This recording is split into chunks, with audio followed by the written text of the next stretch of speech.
Hi, my name is Taylor, and I'll be taking you on a nature hike adventure at Chatfield Hollow here in Killingworth, Connecticut.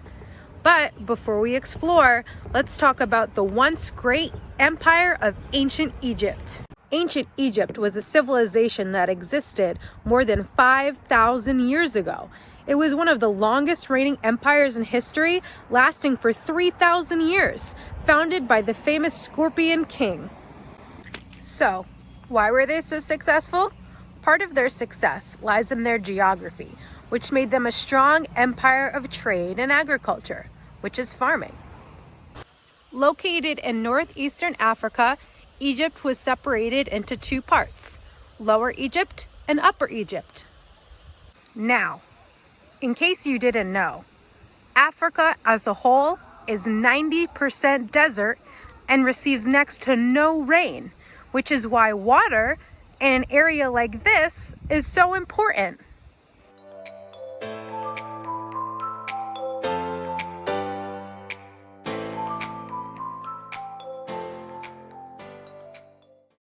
This leads us to the most important geographical aspect of this civilization, the Nile River.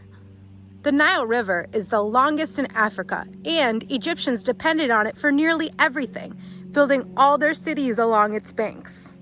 The river flooded every year, creating fertile farmlands for them to grow food like vegetables, grains, and barley, as well as small birds and fish to hunt.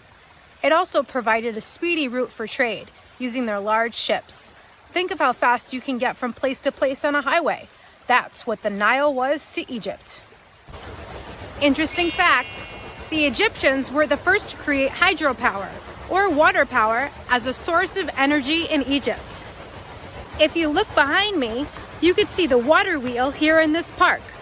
The ancient Egyptians had water wheels too, called shadroofs. These water wheels had buckets attached that would dip into the Nile and empty into man-made canals that watered their crops. Clever, huh? Now that we learned all about the geography of ancient Egypt, let's go take a hike and enjoy the geography of this beautiful park.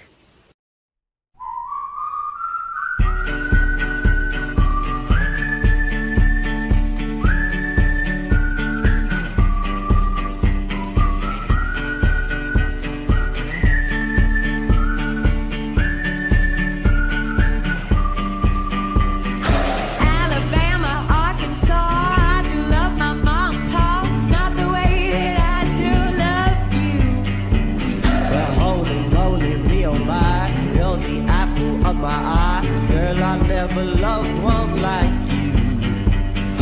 Man, oh man, you're my best friend. I scream it too, there's nothing that, there ain't nothing that I need.